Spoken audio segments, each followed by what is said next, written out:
పుష్ప 2 జాతర మొదలైంది. సుకుమార్ తన మార్క్ చూపించాడు. అల్లు అర్జున్ తన నట విశ్వరూపాన్ని చూపించాడు. మొదటి పార్ట్కి కాదు, రెండో పార్ట్కి జాతీయ అవార్డు రావాల్సింది అని అంతా అనుకుంటున్నారు.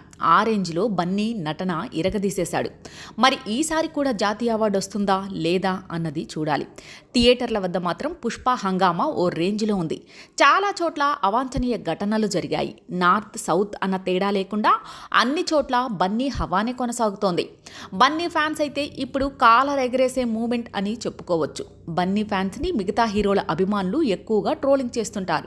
స్కూల్కి వెళ్ళలేదా, హాలిడే ఇచ్చారా, ఏ క్లాస్ మీది అంటూ ఇలా దారుణంగా ట్రోలింగ్ చేస్తుంటారు. అయితే ఇప్పుడు ఓ ఫ్లెక్సీని చూసి జనాలు నవ్వుకుంటున్నారు. సోషల్ మీడియాలో ఆ ఫ్లెక్సీ మీద విమర్శలు వస్తున్నాయి.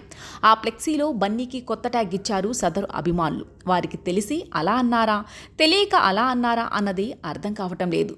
స్మగ్లర్ అనేవాళ్ళు చట్ట వ్యతిరేకులు, అది శిక్షార్హం అని కూడా వారికి తెలియడం లేదు. స్టైలిష్ స్టార్, ఐకాన్ స్టార్ కాదు, స్మగ్లర్ స్టార్ అని ఓ బిరుదు ఇచ్చేసుకున్నారు. అసలు స్మగ్లర్ అంటే హీరోయిజం అనుకుంటున్నారో ఏమో, కానీ వారు మాత్రం బన్నీకి స్మగ్లర్ స్టార్ అనే ట్యాగ్ ఇచ్చారు. ఇక ఆ బ్యానర్ మీద రోడ్ సైడ్ రొమాన్స్ బ్రదర్స్ అని వేయించుకున్నారు. ఇదేంట్రా బాబు ఇలా ఉన్నారు, అదేం పేరు, అదేం ట్యాగ్రా అంటూ మిగతా హీరోల అభిమానులు ట్రోలింగ్ చేస్తున్నారు. మరి బన్నీ అభిమానులు ఏ ఉద్దేశంతో ఆ ఫ్లెక్సీని వేయించుకున్నారో వారికే తెలియాలి.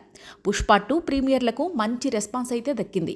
క్లైమాక్స్ కాస్త తేడా కొట్టింది, కానీ బన్నీ తన నటనతో సినిమాను నిలబెట్టాడు. ఈ చిత్రానికి బన్నీ మెయిన్ పిల్లర్ అవుతాడని, మరోసారి నేషనల్ అవార్డు రావాల్సిందే అని అంటున్నారు.